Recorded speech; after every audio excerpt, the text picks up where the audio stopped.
Hello friends, स्वागत करता हूँ हमारे टेक्निकल सीताराम चैनल में। दोस्तों, जब भी हम लोग आईएनडी मनी के अंदर यूएस स्टॉक्स अकाउंट में फंड ऐड करने जाते हैं तो वहाँ पर देखते हैं फंड ट्रांसफ़र करने के लिए जो पेमेंट मेथड है ये सिर्फ दो ही है। एक है नेट बैंकिंग, दूसरा है डायरेक्ट बैंक ट्रांसफ़र। ज़्यादातर लोग जो है नेट बैंकिंग को चुनता है क्योंकि नेट बैंकिंग सबसे बढ़िया ऑप्शन है। कोई ऑफलाइन डायरेक्ट बैंक ट्रांसफ़र नहीं करना चाहेगा, ठीक है। बैंक जाके फॉर्म फिलअप करके इंडिया टू यूएस में फ़ंड ट्रांसफ़र करने के लिए कोई नहीं चाहेगा, वो चाहेगा ऑनलाइन ही करना। और हर किसी के पास नेट बैंकिंग अवेलेबल है, चाहे बैंक अकाउंट किसी भी बैंक में क्यों ना हो, चाहे एचडीएफसी, आईसीआईसीआई, कोटक, एक्सिस, किसी भी बैंक में क्यों ना हो, नेट बैंकिंग, मोबाइल बैंकिंग हर किसी के पास आज के ज़माने में रहता है, तो नेट बैंकिंग चूज़ करेगा।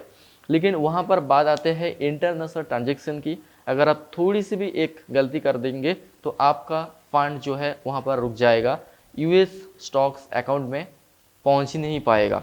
अगर एक रिमार्क्स देना भूल जाएंगे, एक रेमिटेंस देना भूल जाएंगे या गलत टाइप कर देंगे तो आपका पेमेंट डिले हो सकता है, अदरवाइज पेमेंट अटक जाएगा, पहुंच ही नहीं पाएगा और उसे वापस लाना इतने आसान भी नहीं है, ठीक है। तो वीडियो बहुत ही इंटरेस्टिंग है, नॉलेजफुल होने वाला है। वीडियो पूरे अंत तक बने रहो। चैनल पर पहली बार आए तो यह चैनल को जरूर सब्सक्राइब करके बोलो, बेल आइकन को प्रेस कर लेना और मुझे इंस्टाग्राम में फॉलो कर लेना। आईडी है @टेक्निकल सीताराम।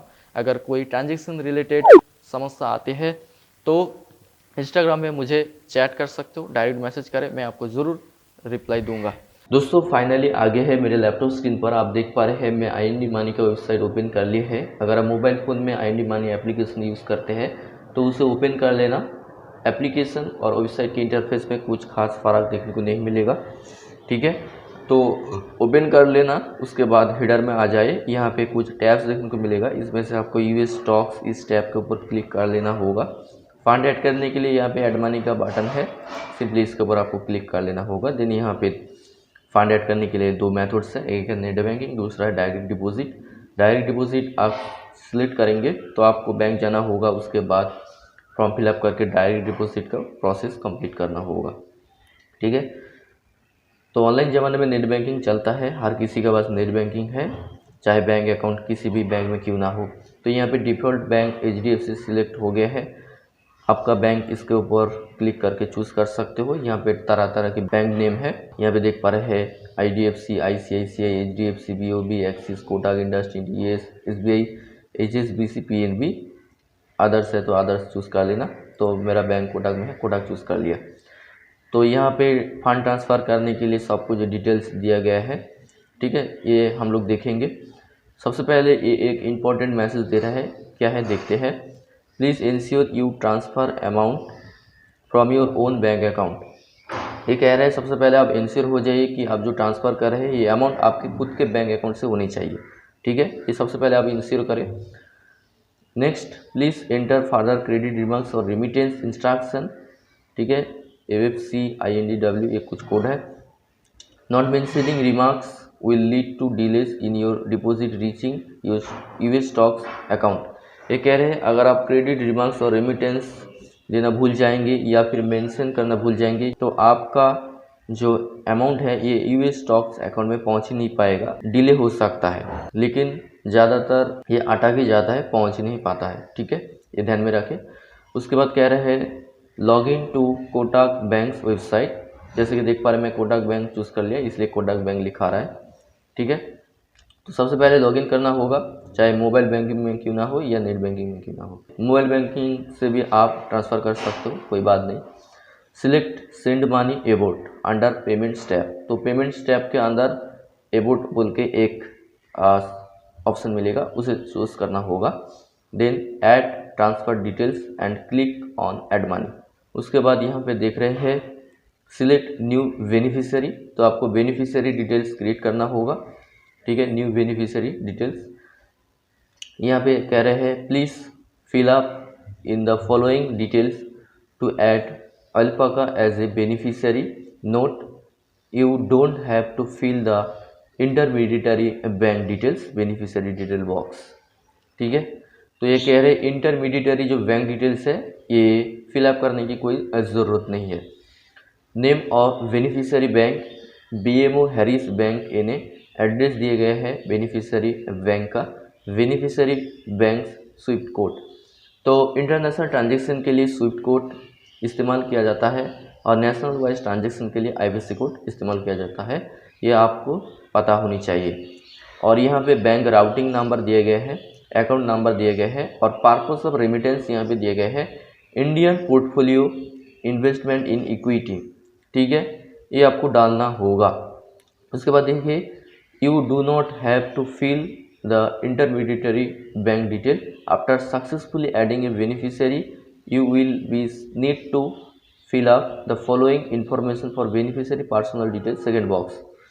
तो पर्सनल डिटेल्स यहाँ पे फिल करना होगा। First name Alpaca securities LLC, ठीक है, निक नेम यहाँ पे अल्पाका है, मोबाइल नंबर यहाँ पे दिए गए हैं, एड्रेस दिया गया है, स्टेट CA कैलिफोर्निया, सिटी सान मैथियो, पिन कोड दिया गया है, ठीक है। पिन कोड यहाँ पे शायद अपडेट नहीं है, ठीक है, जब मैं आपको दिखाऊंगा तो पिन कोड अलग दिखाएगा, ऑटोमेटिकली डिटेक्ट कर लेगा पिन कोड, ठीक है। यहाँ पे शायद अपडेट नहीं किए हैं। कंट्री USA और एडिशनल इन्फॉर्मेशन ये मैंडेटरी यहाँ पे लिखा है, ठीक है, ये आपको देना होगा। एक क्रेडिट रिमार्क्स और रिमिटेंस है, ठीक है, FFC INDW ये कोड है जो कि मैं हाइड करके रखे हैं, ठीक है। अब चलिए लाइव करके मैं आपको दिखाना चाहता हूँ कैसे बेनिफिशियरी डिटेल्स क्रिएट करते हैं और ट्रांसफ़र करते हैं, और $1 ट्रांसफ़र करने में कितना ट्रांजैक्शन फ़ीस लग रहे हैं और कितना एक्सचेंज रेट लग रहा है और कितना GST लग रहा है, सब कुछ मिला के कितने बन रहे हैं $1 ट्रांसफ़र करने में। तो चलिए देखते हैं। तो सबसे पहले मैं यहाँ पे कोटक नेट बैंकिंग ओपन कर लिए है, ठीक है, तो लॉगिन कर लेता हूँ मैं। दोस्तों देख पा रहे हैं मैं successfully Kotak net banking open कर लिए है, ठीक है, ये ओल्ड व्यू में है। तो सबसे पहला काम क्या है यहाँ पे देखते हैं। सबसे पहला काम है लॉगिन करना, लॉगिन कर लिए है। दूसरा काम है पेमेंट स्टेप के अंदर एबोट सिलेक्ट करना। तो यहाँ पे मोर सेक्शन में आ जाते हैं, यहाँ पे देख पा रहे हैं सेंड मनी एबोट, तो इसके ऊपर क्लिक करते हैं। देन यहाँ पे एक OTP आएगा,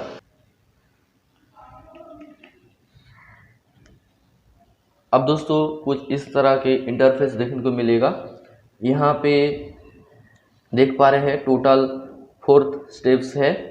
पहला स्टेप ट्रांसफ़र डिटेल्स, दूसरा स्टेप बेनिफिशियरी डिटेल्स, तीसरा स्टेप सेंडर डिटेल्स मतलब पर्सनल डिटेल्स, एंड चौथा स्टेप्स जो है ये कंफर्मेशन के लिए कंफर्म स्टेप, ठीक है। आप यहाँ पे देख पा रहे हैं receiving country United states already select हो गए हैं। बेनिफिशियरी यहाँ पे आपको अल्पाका सिक्योरिटीज़ सिलेक्ट करना होगा। यहाँ पे प्रोमो कोड है, ठीक है, डिस्काउंट करने के लिए, तो प्रोमो कोड पता नहीं है, इसे छोड़ते हैं ऐसे ही। यहाँ पे देखिए receiving currency USD, purpose of remittance देख पा रहे हैं यहाँ पे portfolio investment abroad in equity shares, enter amount as foreign currency, ठीक है। तो यहाँ पे अमाउंट डालना है। मैं आपको डेमोस्ट्रेशन दे रहा हूँ, जैसे कि मैं आपको बताया कि $1 के ऊपर कितना एक्सचेंज रेट आता है, कितना बैंक की तरफ से ट्रांसफ़र चार्ज लगता है और कितना GST लगता है, ये मैं आपको दिखाना चाहता हूँ।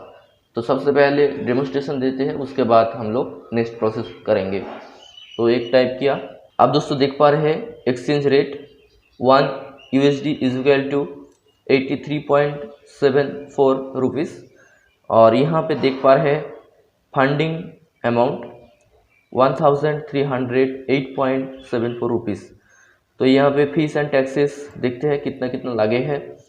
कन्वर्सन रेट 83.74 रुपीज़ मतलब 1 USD टू इंडियन रुपीज़, ठीक है, एक्सचेंज रेट जो कहते हैं हम लोग। और फंडिंग अमाउंट 83.74 जो हम लोग ट्रांसफ़र कर रहे हैं $1, एंड रेमिटेंस सर्विस चार्ज, ठीक है, जो कि बैंक की तरफ से लग रहे हैं ट्रांसफ़र करने के लिए। रेमिटेंस सर्विस चार्ज 1180 रुपीज़, और यहाँ पे फॉरेन बैंक चार्जेस यहाँ पे लग नहीं रहा है, ज़ीरो है। करेंसी कन्वर्जन टैक्स GST यहाँ पे 45 रुपीज़ लग रहा है। टोटल फंडिंग अमाउंट यहाँ पे जो लग रहा है वो है 1308 रुपीज़, ठीक है। अब दोस्तों नीचे आके बैंक नेम चूज़ करना होगा, जो कि कोटक महिंद्रा बैंक है। अकाउंट नंबर चूज़ करना होगा, दे दिए है। उसके बाद यहाँ पे बैंक ब्रांच IFSC कोड देना होगा, ठीक है।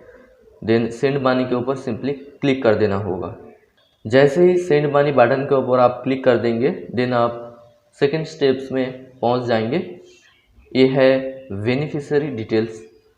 यहाँ पे देख पा रहे हैं beneficiary account details, BMO Harris bank, जो कि ऑटो डिटेक्ट करके यहाँ पे ले लिए है और इसे आप एडिट भी नहीं कर सकते हो, एक तरह से कह सकते ये लॉक हो गया है। बेनिफिशियरी बैंक स्विफ्ट कोड यहाँ पे देख पा रहे हैं। चलिए सबसे पहले हम लोग मैच करके देखते हैं। यहाँ पे है HATRU,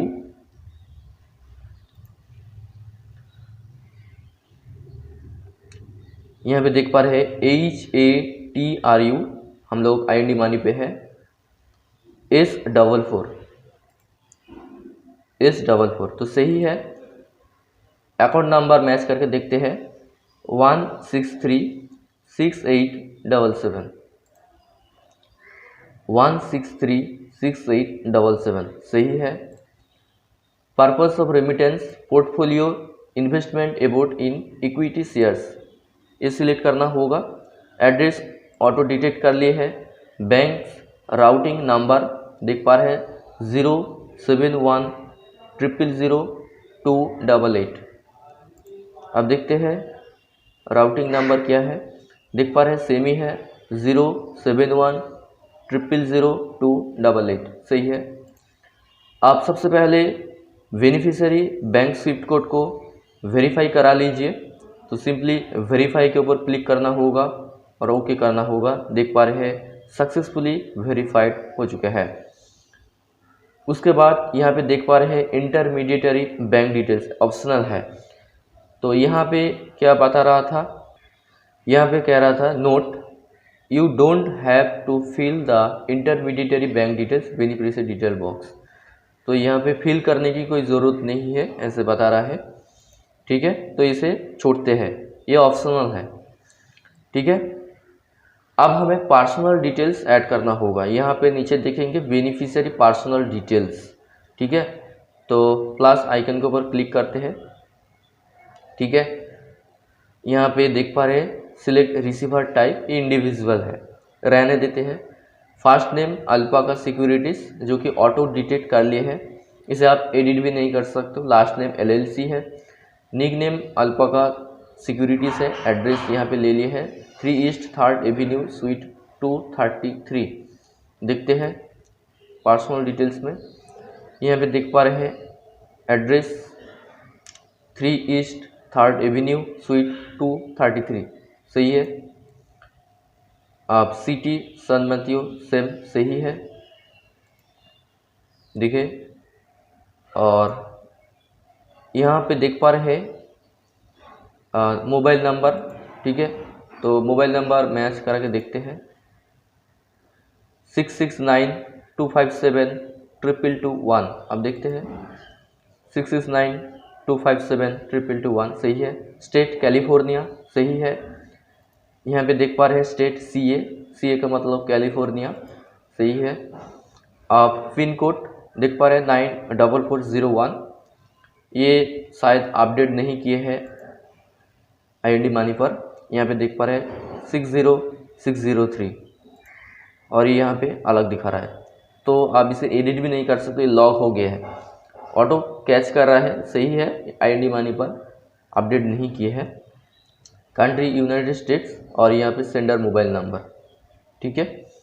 तो सेंडर मोबाइल नंबर वेरिफिकेशन करना होगा, मतलब आप जो ट्रांसफ़र कर रहे हैं आपका मोबाइल नंबर चाहिए। तो मेरा मोबाइल नंबर यही है, तो मैं वेरीफाई कर रहा हूँ। तो OTP भेज दिए हैं, आप यहाँ पे OTP एंटर करना होगा। आप मैं वेरीफाई करा ले रहा हूँ।